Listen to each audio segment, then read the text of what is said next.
UFC Fight Night London was this past weekend. I'm going to be giving my entire breakdown and recap of the entire card, starting from the very early prelim all the way to the main event of Leon Edwards versus Sean Brady.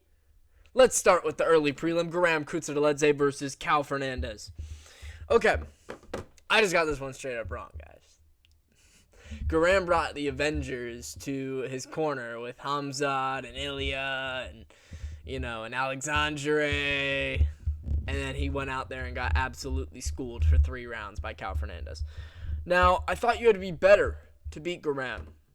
But either he's just terrible or Cal Fernandez is a legit prospect. I think it's a mixture of both. I think Graham definitely took a step down from his general level of fighting. Sorry, I had to get a little more comfortable there as I sit down and prepare for this video.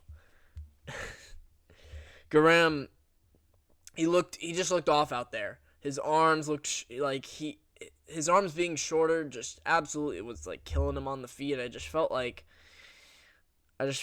Cal Fernandez had all of the advantages in the striking. I mean, he was picking him apart with kicks on the outside, body kicks, jabs. I mean, he was just picking Graham apart and piecing him up, and it was a dominant win by Cal Fernandez and very impressive. Now I believe 2-1 in the UFC.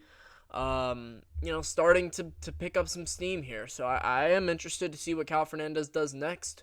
If he can get another good win at lightweight, we can start looking at him as, a guy that you can deem credible if a prospect comes in and then beats Cal Fernandez, like a highly touted prospect comes in, beats Cal Fernandez, I'm going to consider that a good win after what I've seen him do to Graham Kutsaledze. Just going to be honest. But now 3 losses in the UFC for Graham. He's starting to struggle a little bit. He's 33. Cal Fernandez hitting his prime at 30. Graham just didn't look great. And he's really going to have to bounce back in his next fight. Rather than getting an Avengers corner, maybe he has to actually, actually get good. All right. Moving up the card. Nathan Fletcher versus Callum Loughran. Okay. My picks were terrible. I think I was like 7 and 6. Let me count. All right, because I had a photo that I pick. I do all my picks on a photo here. 0 and 1, 0 and 2, 0 and 3, 1 and 3, 1 and 4, 2 and 4, 3 and 4, 4 and 4, 4 and 5, 5 and 5, 6 and 5, 7 and 5, 7 and 6. So I was 7 and 6. But 2 of my losses were robberies. Nick Parkin to Marcin Tybura. We'll get to that fight. And then Nathan Fletcher, Callum Loughran. Now, Callum Loughran, he was doing a good job getting takedowns on Nathan Fletcher. It's not something I generally expected. He is kind of just like some stiff bantamweight. I don't know what to say about Callum Loughran. He just looks like a middleweight or like a welterweight who's just like shrunk himself down to bantamweight, and he fights like one too.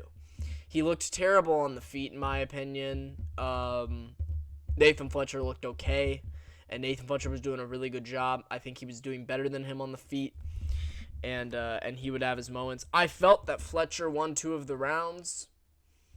I felt he won rounds 2 and 3. Obviously, Loughran got a lot of takedowns in the first round.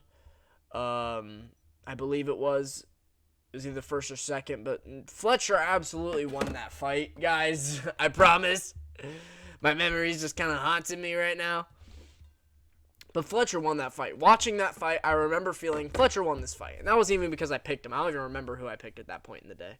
Because I had just gotten off work and I was like, came back to watch the card. First fight I watched was that fight, and it was fucking a big-ass robbery. So that was a shame. That was a major shame. But went against my picks, but I felt Nathan Fletcher won that fight. I really hope he does get another decent matchup. I felt like he won that fight, and I feel like he should be 2-0 in the UFC right now. And Loughran should get cut.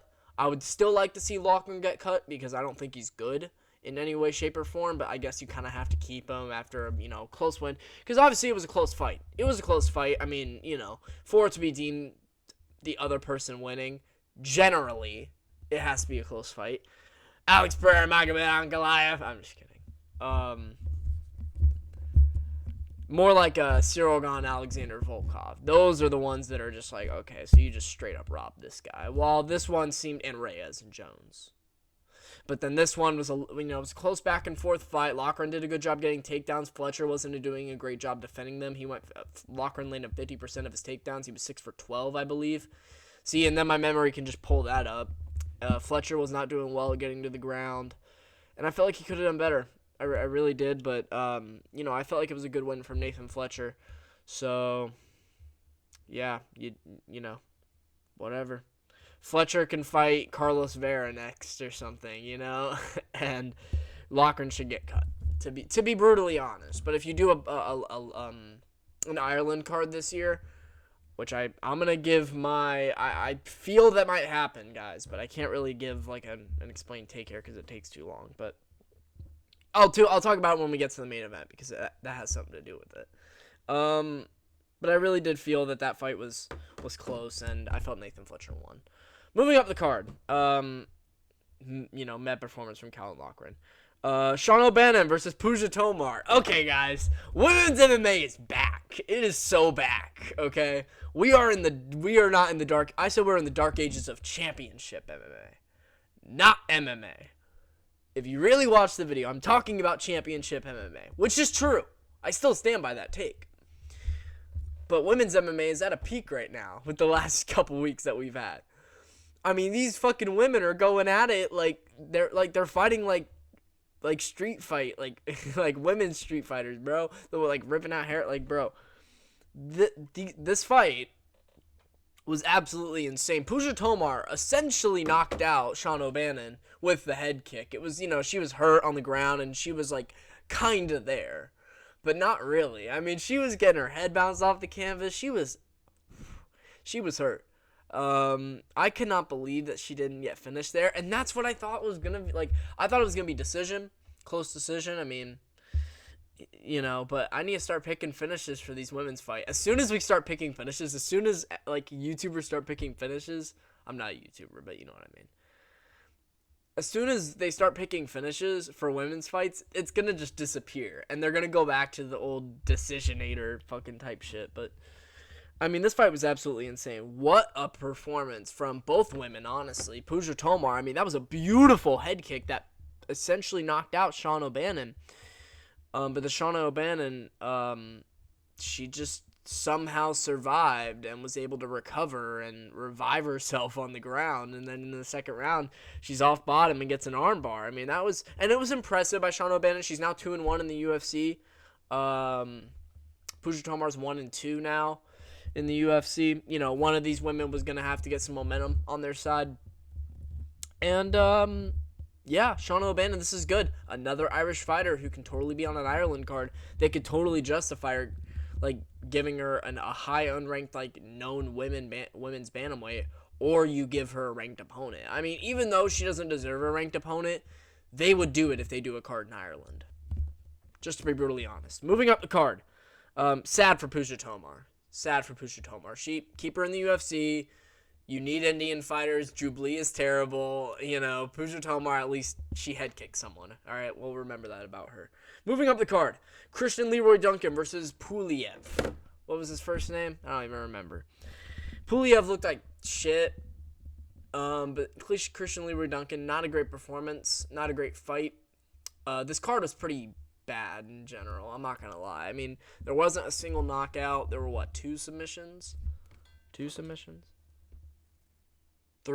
submissions? No, there were four. There were 4 submissions. Yeah, there were 4 submissions. A lot of near knockouts. Pooja Tomar, Nathaniel Wood, Kevin Holland. I mean, there were so many like near knockouts in this on this card, but none of them finished the fight. And the judges were terrible. On this card. And this fight, I'm like forgetting what I'm even fucking talking about. Christian Leroy Duncan Puliev. Now this fight was slow. It was kind of boring. I'm not gonna lie. Christian Leroy Duncan, he was doing more work. He was being more active, holding him against the cage, shooting for takedowns, landing some shots against the cage. And Puliev was just backing up the whole time. And not very active. He looked scared and he didn't look good. Christian Leroy Duncan, a good win. They kind of gave him a layup to, get him back on the right track after, he had a good start. lost to Gregory Rodriguez. That loss hasn't aged great, but it hasn't aged terribly because Rodriguez, we know, is very, very good. And he was beating Cannonier for the first couple, for the first bit of that fight. It was kind of even, but Rodriguez was kind of getting the better of him just by being more active, but he gassed out in the fourth round. Shocker. Third round, really, but got finished in the fourth round. But, that's still not a terrible, terrible loss. I mean, he got pretty fucking brutalized in that fight. You can't lie, but Leroy Duncan definitely has talent, he has potential, and he can be someone ranked in the middleweight division, absolutely. And then I think he'll be a fun, exciting, unranked, high level unranked guy for the country of England. He'll always be on these cards, and he'll always have some fun fights. And maybe I'd like to see some matchups with some better strikers, and I want to see what he can do. Rodriguez is obviously a good striker, but I'm thinking more like rangy, like Shara Bullet. That would be a fun fight. I think there's different fights for Christian Leroy Duncan. I'd like to see them commit to him, but after that performance, you're not giving the UFC much of a reason to call you and be like, we need to see this guy fight again. You know what I mean? So Leroy Duncan could have had a better performance, but what can you do? Good, he gets a win over a guy that he should have beat. Gets back on the right track. We'll see who they give him next. Moving up the card, Marcin Tybura versus Mick Parkin. Okay. I thought this one was worse than Nathan Fletcher, Callum Loughran. I think this fight was the worst robbery on the card. All right, Jan fans. I get it. I'm a Jan fan too, but that was not the worst robbery on the card. I'm going to kind of go at Jan, and I'm going to brag in your faces a little bit because of my prediction. But I'm sad too. But Mick Parkin absolutely won that fight. I mean, if you're talking, when did leg kicks matter compared to punches to the head? I mean, let's be real. Parkin had Tybura hurt in the third round. And I thought Parkin guaranteed won rounds. I thought he won round 2 and 3. But I feel like you could have... I mean, they were all kind of swing rounds, and that was the same with the Jan Blachowicz fight, but I felt like it was close, but I felt like Mick Parkin just got the better of him. He was picking at him at range with punches, and he was landing more damage. Tybura was, landing some leg kicks here and there, and he would land punches too. I mean, they were returning. They were exchanging. They were about even on strikes in total, but when did leg kicks matter more than punches? I mean, let's be real. Now, don't bring up my video about Ankalaev and Pereira. But, yeah, I just felt that Parkin won this fight based off damage and based off activity with harder shots. And I feel like he got kind of screwed a little bit. So, I feel like that's what you have to do in these fights that kind of have all close swing rounds. Who had the bigger shots and, what were the volume numbers? And that's my argument with the fight that I want to talk about later. But this fight, Parkin had the volume to be able to at least match Tybura. I think he might have even had the advantage. Let me check this really quick. Oh, yeah, he outstruck him by a mile. Significant strikes were even. But I felt like Parkin was checking some of those low kicks. Takedowns, they both had one, but Parkin was being much more active. Yeah, I don't know. I felt like he won that fight, to be brutally honest, and, the Blob Fest, it didn't really impress, and, yeah, I don't know. Tybura is on a 2-fight win streak. Let's see what, they're both over prospects, but let's see what they give him next. Let's see if they give him a shot up the rankings. Let's see if, we'll see what happens. But Tybura, unimpressive win, and I felt like it was a robbery, to be honest. Much more than Nathan Fletcher, Callum Loughran. I'm never going to say his name right, but hopefully I don't have too much longer. Okay, moving up the card. Lonnie Kavanaugh versus Felipe Dos Santos. Now, this was an awesome fight, guys, all right? We got to talk about this one. So, Lonnie Kavanaugh, absolute savage. I mean, this kid, he's now 9-0 after the win, I believe. He's 8-0 coming into this fight. Young, hungry. So is Felipe Dos Santos. Felipe Dos Santos is now 0-3 in the UFC. Please keep him in the UFC. Please. He's not fighting the worst of the worst. He could absolutely beat lower flyweights. Felipe Dos Santos is very good. He has just gotten absolutely screwed in his last few fights because he has been facing high-level opponents. He has faced Manel Kape. He has faced Felipe Lima. Diego? No. Felipe Lima. The flyweight. And then and then now Loney Kavanaugh. I mean, and he put up a good fight. This was pretty close. I mean, like, everyone said, wow, what a performance by Loney Kavanaugh. He was completely outstruck, and I mean, it was very, very close. But I think Loney Kavanaugh being more active off bottom, those good moments, he was hurting him with some of those elbows. Those elbows were absolutely fucking nasty. I mean, those elbows off bottom where he is just like coming. Oh man, those were. I know that looked probably really stupid because the lighting makes me look like I'm fucking Michael Jackson in 2010, but I can't do anything about it. Loney Kavanaugh, it was a good performance, and he's definitely a prospect at lightweight. I mean, absolutely. He has so much potential. He really showed his ground game this fight, and I was really happy about that. I felt like his ground game against a guy like Felipe Dos Santos, who we haven't seen too much of his ground game, but from what I have seen, it's pretty decent. Brazilian, generally their ground game is pretty, at least somewhat complete. You know, obviously the fighting nerds are a little bit different, but Felipe Dos Santos has shown ability on the ground, and I feel like Loney Kavanaugh did a really good job of, at least off bottom, but Loney Kavanaugh did a great job of implementing his grappling, showing that side of his game, and proving to us that he is truly a prospect at flyweight. And I'm very, very excited for his career. He is very dangerous. He's active. I love that. He fought in November after the Contender Series in August. Now he's fighting in March in both of his hometowns. Well, not really. London's his hometown, but I believe his mom is Chinese and then his dad is English. So, like, yeah. But great win from Loney Kavanaugh. Very excited to see what he does next. You know, I would look at, now that Charles Johnson has fallen out of the flyweight rankings, I wanted to wait for this video until the rankings had been updated.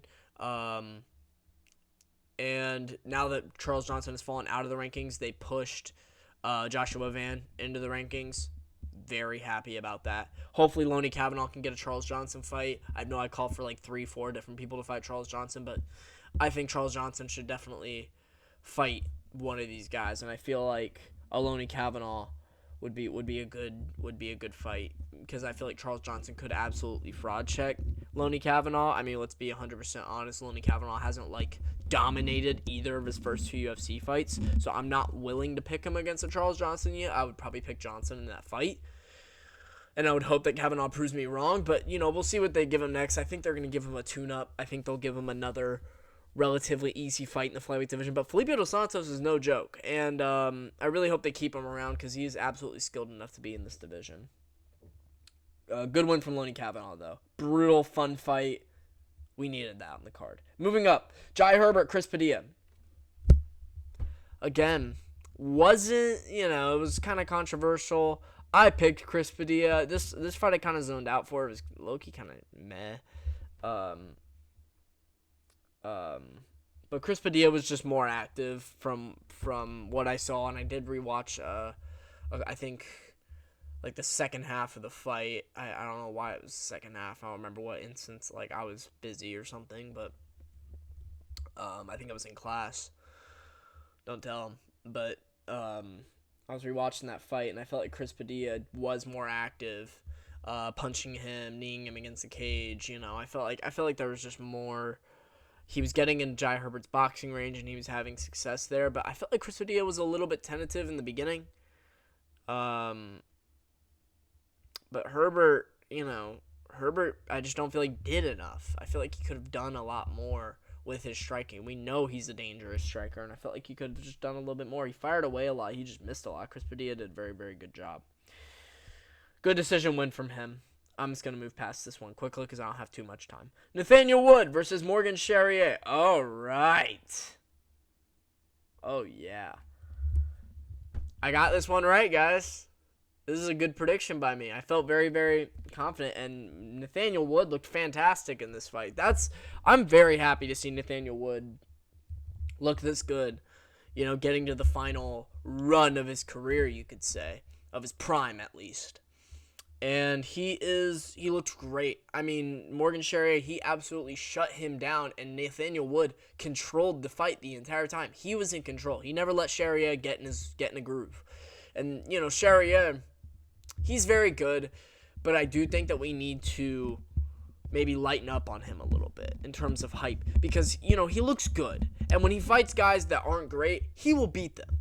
But when he fights guys that want to take control of fights and fights guys that have won fights against really good unranked guys, he just looks similar level, a little below, to be honest. And I feel like he still looks inexperienced, despite his record of over 30 fights. And Nathaniel Wood came out there and he controlled the whole fight, hurt him bad in the first round, and he was just completely outstriking Morgan Charrier, and I was just very impressed by Nathaniel Wood's performance.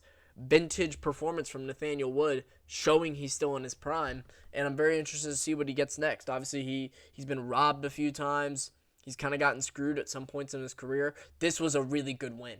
In London, a lot of people were counting him out. Morgan Charrier was a very good prospect. French, you've got a rival. This is a good win for Nathaniel Wood, and I'm very excited to see where it takes him in the division. But yeah, Morgan Charrier, I don't know what to do with him. Because if you match him up against a bum, I'm sure he'll win on the France card, later this year in September or, October, whenever they do it. I'm sure he'll beat some bum, but I don't, is he gonna move up the division? And we gotta build him up if we want him to be hyped up like this, because I really don't think he is all that, especially after that performance. If Nathaniel Wood can control the whole fight, hurt you bad, and outstrike you completely for all 3 rounds, I feel as if you really need to improve, or you're not going to be a top 15 guy unless they're super, super chinny. But Charrier is not really a guy who's just gonna chin you with his explosiveness. He's more of he's going to get in his pace, and when he gets into his zone in striking, he's going to completely outwork you and over volume you until the point you get KO'd. And he's got power, but he's more of a slick striker, and I feel like Nathaniel Wood really showed his ability in this fight. Moving up the card, Jordan Vucenic versus Chris Duncan. All right.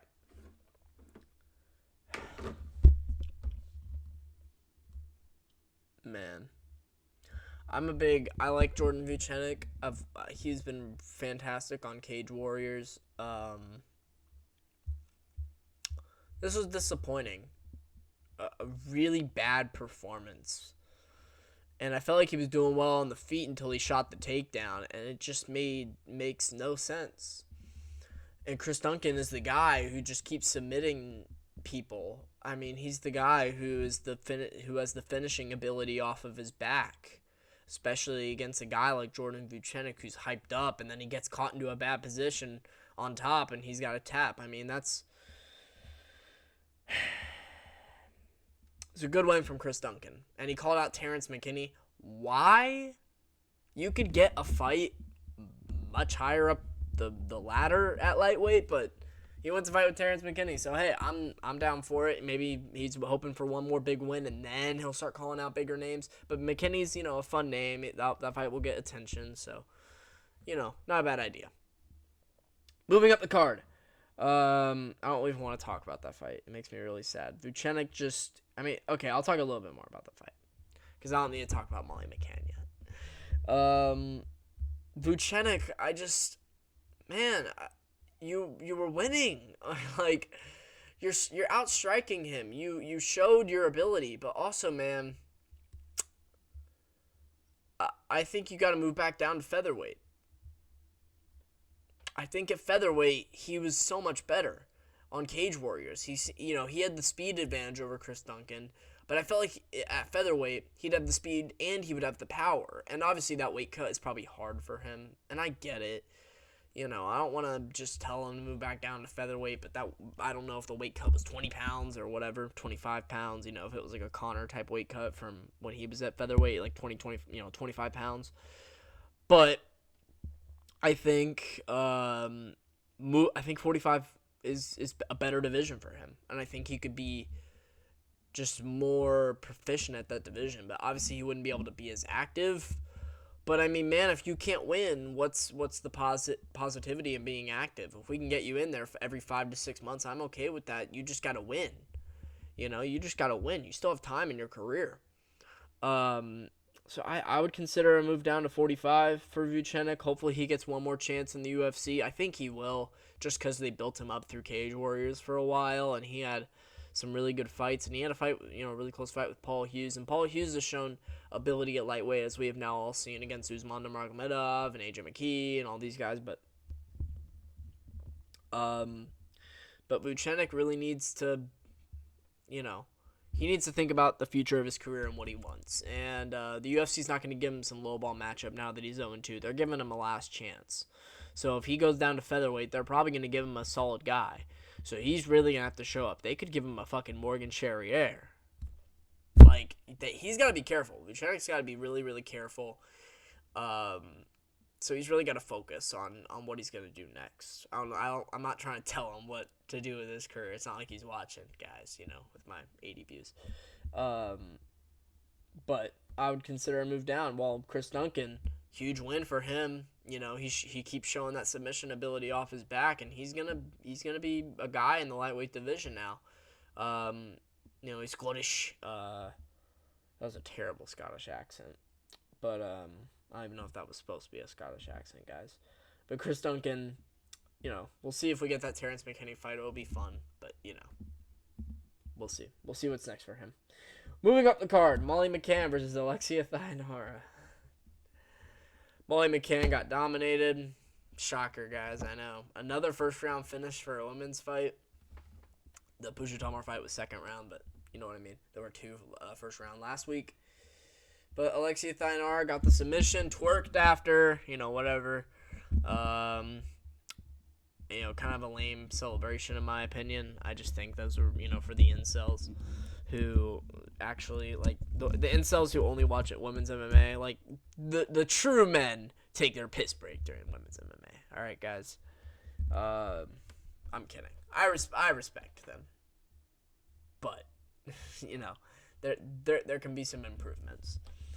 But a good win from Alexia Thainara. She got the back. She got a really good submission. Molly McCann, she retired, so they can't fire her. Good for her. Retirement, I think, is the only good decision there. She's getting up in age, and she's losing to these guys. She was supposed to fight, Estelle Nunes, who's 6-5. So the UFC was trying to give her a layup, and then she probably still would have retired. But they wanted her to have one big last moment about it. But I think losing, understanding your time is over, you had fun, whatever.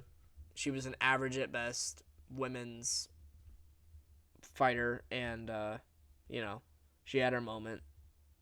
That's all we needed from her. I remember guys, after, her, 2-fight win streak, when she was, in front of London, and she ran around with the belt, and she had that whole thing, and she got super famous. Remember when people were like, "Good Molly McCann, win the belt?" Oh my god. I cannot believe that happened. I have something in my fucking eye, bro. Yeah, that was a pretty sad performance, and I get why she retired. But Alexia Thainara, she showed good ability. And now that was on a, no training camp. No true training camp, at least, 2 weeks or whatever. I'm excited to see what she does next. Maybe she could actually be someone at strawweight. Strawweights are very skilled. You can tell lighter weight skill is a thing, especially with Molly McCann stepping down. She's in shape now. She used to be just kind of chubby, but now being in shape, she's got a really good win. So, she's gotten beat at strawweight, and Alexia Thainara got a really good win. So, we'll see what she does next. Thank God Molly McCann retired. Moving up the card, Mr. 4570, Kevin Holland versus Gunnar Nelson. Okay, Kevin Holland had Gunnar Nelson out in the first round. Obviously, they had the little funny moment where Holland's talking to him, and he's standing out. He's on Gunnar's shoulder, and Gunnar just has some unreal, arm strength and upper body strength and back strength to pick up Kevin Holland like that, basically with one arm. But I mean, Holland had him out at the end, towards the end of the first round. I mean, he did. Gunnar was. I thought it was over. I was screaming, "Stop it, stop!" But Gunnar was okay, and it was a good win from Kevin Holland. Impressive. Obviously it's over Gunnar, so who really gives a shit? But he completely outclassed him on the feet, and Gunnar wasn't really able to get anything going. Now, is Gunnar really a top welterweight? No. But I just have a message for Kevin Holland. I'm not even going to talk about Gunnar Nelson. Kevin Holland, in his post-fight speech, this dude goes out there, and he's just like, yeah, man, 170 is just, it's just like, I can take more of a break. I don't know if I think this may have been his like post-fight presser, but he's like, I can be more sparing with my time. I don't have to fight all the time. I can fight in July, but if I fight at 185, I can fight all the time. And but then he said in his post-fight speech, he said, if anyone wants to strike at 185, I'm down. But man, those dudes are strong. So he's basically just saying, hey man, if you're a pussy and you can't grapple at all, I'll fight you. Just so he can be active. But I think you need to... Kevin Holland, you can still be active. You've been active at 170. He was already doing it with MVP, like at that whole time where he was winning fights, and then he fought MVP at 170. He got destroyed in that fight, but MVP's shown that, he nearly beat Ian fucking Gary. MVP has shown that he is a high-level welterweight. So we cannot just take that away from him. And then he goes out and beats Shara Magomedov. Now, a lot of people think that was fraud-checking Shara. I don't think so. I think it was just a bad style matchup for Shara, to be brutally honest. For a young fighter, giving them MVP is the worst base for MMA. But Kevin Holland... this is a good win. I want him to International Fight Week at the earliest. Get in shape. You're already in shape. You could smoke a little weed. We know that you like doing that, okay? I don't blame you. But just, come back, dude. Get ready. Get back in shape and get back into another fight. The UFC would probably give you another decently, half-decent layup at 170 if you ask for it. And if you ask for an international fight, they'll be like, sure, Kevin. And then they'll put him on International Fight Week against fucking... God, what name could I even throw out there? A former lightweight. Who's a former lightweight at 170? Who's unranked right now?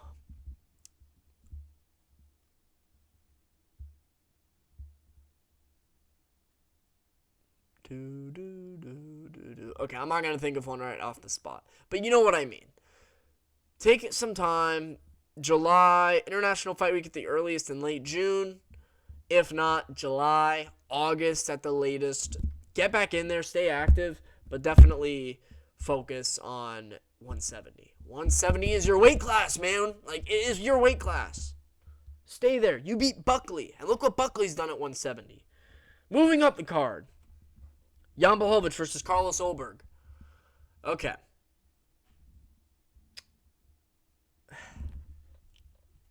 Did I not predict this fight perfectly, guys? I said it was going to be close. Jan was going to be tentative. He wasn't going to throw much. He was going to be a little bit inactive, but it would be a very, very close fight. Ulberg would be tipping at him from range, and then Ulberg would get a very, very close robbery decision, and all the Jan fans are all like, what the fuck? They robbed him again. Not again. And these are the same people that said Pereira beat Jan. And they're like, not again. No, my fucking king, Jan. And it's like, and then they cry about the decision. When Jan... You didn't throw. You didn't throw. You threw, and when you landed, you landed. But you got cut up, and you weren't as active as you should have been. Not at all. You seem tentative, which is because of the ring rust. And because of the time off, and because of the surgeries. And you can tell that those shots didn't have as much power as they used to when he was 38, 39. He's 42. He's 42 off 2 surgeries. A little bit out of shape. Not really out of shape, but you know what I mean. Compared to his last fight, he looks smaller. He doesn't look as in good of shape. He's coming off 2 years, a year and a half off. I mean, I know everyone wanted Jan to win, and a lot of people picked Jan to win. Oberg had the momentum. And styles make fights. And I knew that Jan was going to be tentative coming into this fight. I knew that he was going to be slow-paced. He was not going to throw too much. He was not going to have the same power. And Oberg showed exactly that. And Oberg was kind of being a pussy, just tipping at range. Leg kick, lead leg kick, body kick, jab. That's all he was doing. And then Jan runs at him, and then Oberg's like, oh, okay, run back to the center. Backward, back to the center. That was Oberg's entire game plan. But hey, it was a very, very close fight. And obviously, Jan had, bigger moments in the later rounds with the, he was landing a little bit over the top on Oberg, and he would crack Oberg. But Oberg didn't show himself getting hurt. That was a good thing for him. If Jan saw him get hurt, Jan would have absolutely dived in for the finish, because he knew that fight was close. And I predicted this fight fucking perfectly. And, I'm sad. I'd rather see Jan Blachowicz win, but I'm not going to cope about it. This was a close fight, and people need to start understanding. I know that you love Jan, but you need to understand he did not look that good in that fight. He didn't. He wasn't as active because he was a little bit gun shy, because he hadn't been in there in a while and he didn't want to get hurt. He's also probably thinking, I'm coming off a couple surgeries. I'm 42 years old. This guy's a young kickboxer. I gotta kind of be careful. I just don't understand how people don't get that this is this is the reality we have to live in. And it sucks. I wanted Jan to win. But I called this fight perfectly. Close, arguable decision either way, but kind of leans Oberg. And he gets it. And now Oberg, he called for a title shot, but he also said he's willing to fight Yuri, which is the fight that makes sense. Especially, you didn't do enough to show us that you can earn a title shot off this win. Oberg, Yuri Prochazka, perfect fight. Book it around the same time. You have Pereira Ankalaev 2, hopefully in the late summer, and then the winners fight each other. It's that simple. And if Pereira wins, maybe they do the trilogy with Ankalaev, and then Yuri. So we'll figure something out. But I'm gonna pick Ankalaev to be unless something happens in the build-up. But all depends on them. But if I had to pick right now, I'd probably pick Ankalaev. But Oberg versus Yuri is the fight to make. Number 2 versus number 3. Oberg got moved up to 3. Jan moved down to 5. Rakic moved down to 6. And then Jamal Hill moved down to 4. And then Roundtree 7. Krylov is 8. Reyes is 11. Azamat is 12. Johnny Walker is 10. Is number 9 Bogdan? I don't remember. But light heavyweight's fun. And, this sucks. I think Jan should retire, to be brutally honest. But, it was a close fight. Jan can still compete with the top at heavyweight, or light heavyweight. He just needs to get back in shape. And, he's got to really get back to that mindset. I feel like he wasn't quite as ready for this fight as he could have been. And obviously that strength kind of went away. He needs to figure something out. He needs to come back quickly. You cannot take another year off, Jan, and try to come back.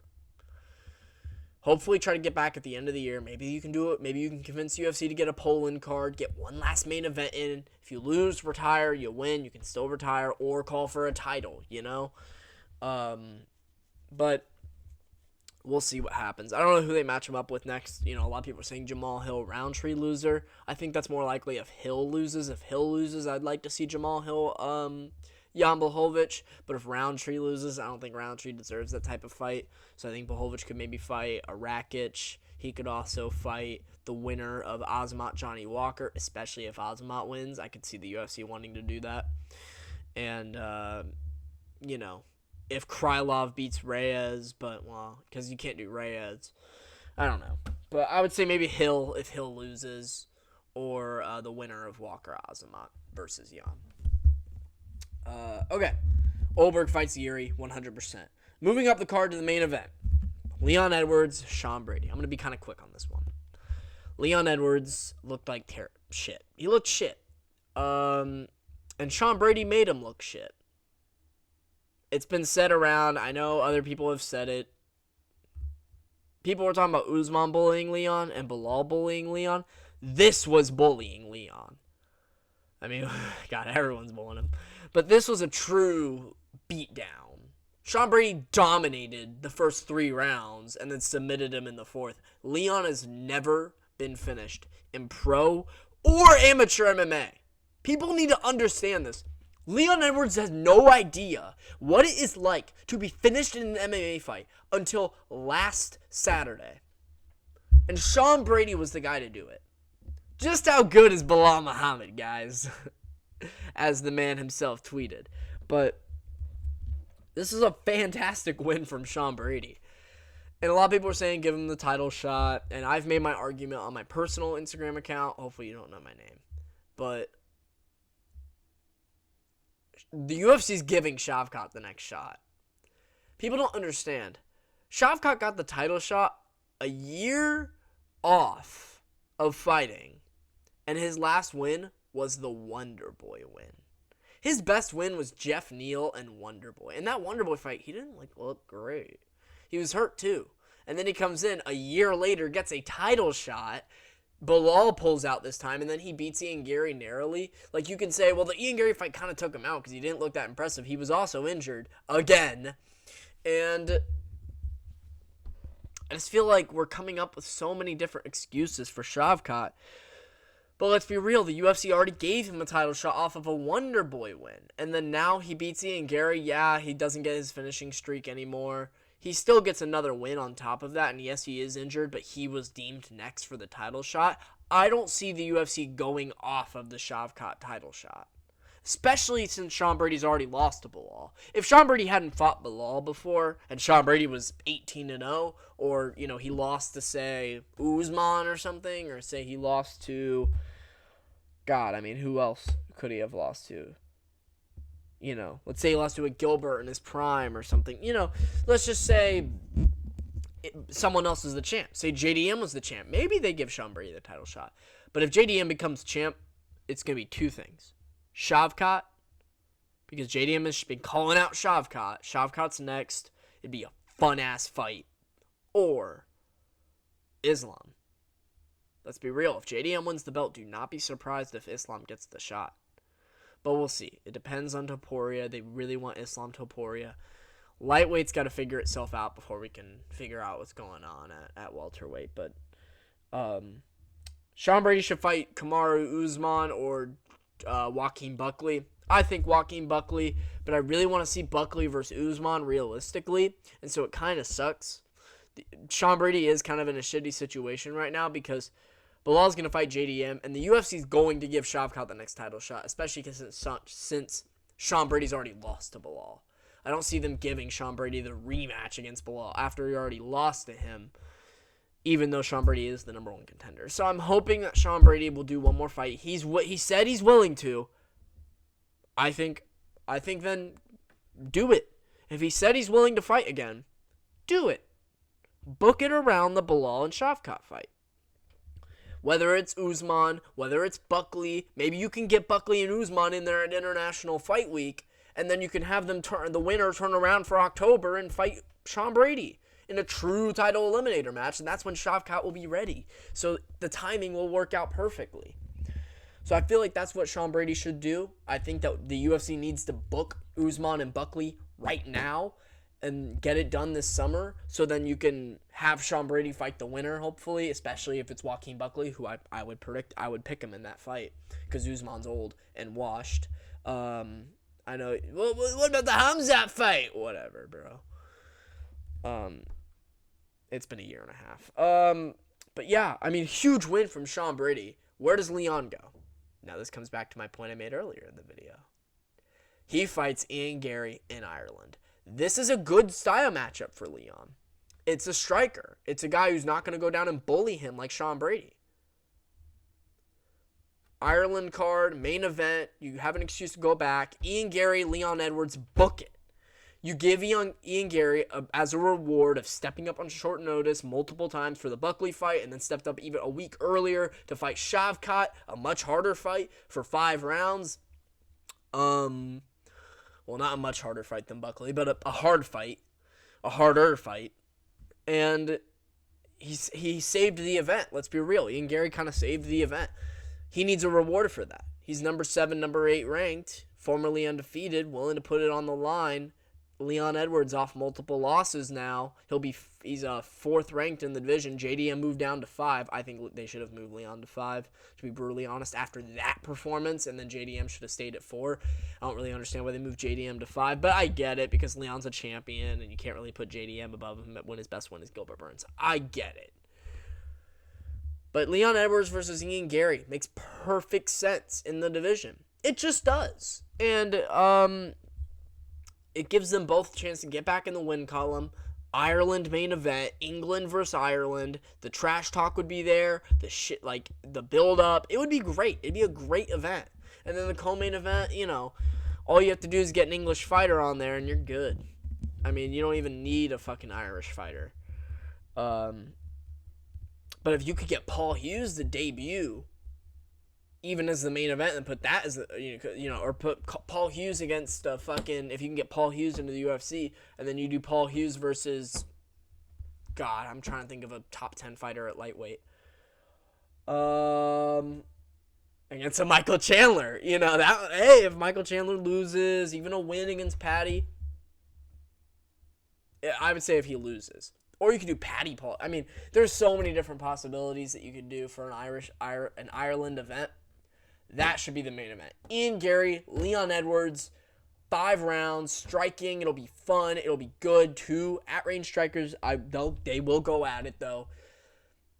And I think Ian Gary will want to impress after his last performance. And it's a good chance for him to get back up into the high level of rankings as he wants his place in. It'd be a fucking hyped up fight. That's the fight to make. In Ireland, fight night main event, do it. Oh, God, they need to hire me as a matchmaker. I know, right? Anyway, fantastic win from Sean Brady. And impressive. I'm excited to see what he does next, and he absolutely deserves a title shot. But in terms of timing and who the champ is, it doesn't quite work out in his favor. So we'll see what happens. I like the shit talk after the fight, though. I appreciate that, though, because Leon was kind of being a dick to Sean Brady in the build-up. If you actually watched the build-up, Leon was being a complete dick to Sean Brady, and they didn't touch gloves at the beginning of the fight. Sean Brady fucking annihilated him. He's like, "Fuck Leon, dude." Like, hey, I respect that from Sean Brady. All right, you gained my respect, and you gained a new fan. All right, especially after that performance. Even though I kind of like Leon, but Leon's kind of boring. Let's be real. So. All right, whatever. Good win from Sean Brady. I've already made this video way too long. Thank you all for watching. I will be back again at some point this week. And soon enough, I'll be on spring break. Hopefully, I can get a lot of videos out while I'm at home. All right, so you'll see a different little setup next week. All right, you have a good one, guys. See ya.